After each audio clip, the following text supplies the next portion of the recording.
Praise the Lord. கர்த்தருடைய பரிசுத்த நாமத்துக்கு மகிமை உண்டாவதாக. இந்த ஓய்வு நாளிலே உங்களை சந்திப்பதிலே மிகவும் மகிழ்ச்சி கொள்கிறேன்.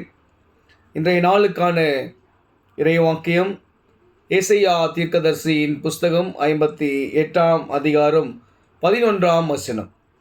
கர்த்தர் நித்தமும் உன்னை நடத்தி மகா வறட்சியான காலங்களில் உன் ஆத்துமாவை திருப்தியாக்கி உன் எலும்புகளை இனமுள்ளதாக்குவார். நீ நீர்ப்பாய்ச்சலான தோட்டத்தைப் போலவும் வற்றாத நீரூற்றைப் போலும் இருப்பாய். எனக்கு அருமையானவர்களே, இன்றைய காலகட்டங்களிலே நாம் எப்படி யாரை நம்பி நாம் கடந்து செல்கிறோம் என்பதை நாம் சற்று சிந்திக்க வேண்டும்.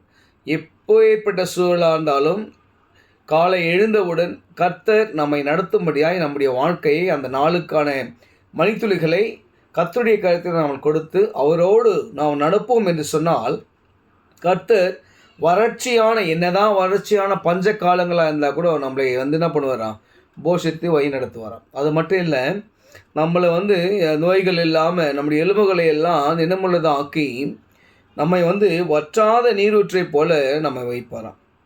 அழகாக சொல்கிறாரு.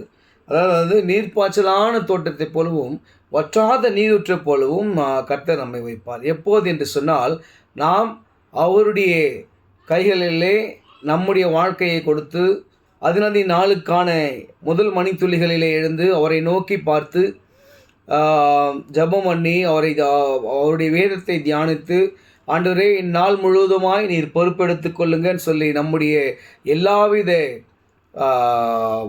போக்கையும் மரத்தையும் நாம் அவருடைய கருத்தில் கொடுக்கும்போது கர்த்தர் நம்மை நடத்துவார்.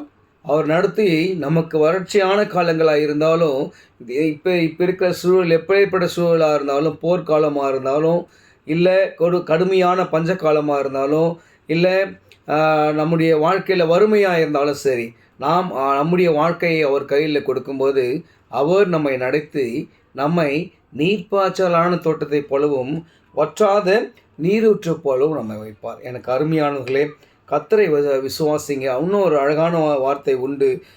அவர் சிறுமைப்பட்டனுடைய ஆத்துமாவை என்ன பண்ணுவாராம், திருப்தியாக்குகிறார். நம்ம நினைக்கலாம் நமக்கு இல்லைன்னு சொல்லி, ஆனால் நம்முடைய ஆத்துமாவை ஆண்டவர் திருப்தியாக்கி நம்மை நீர்ப்பாய்ச்சலான தோட்டத்தை போலவும் வற்றாத நீரூற்றை போலும் பெருக செய்வார். விசுவாசிங்க, கர்த்தர் பெரிய காரியங்களை செய்வார்.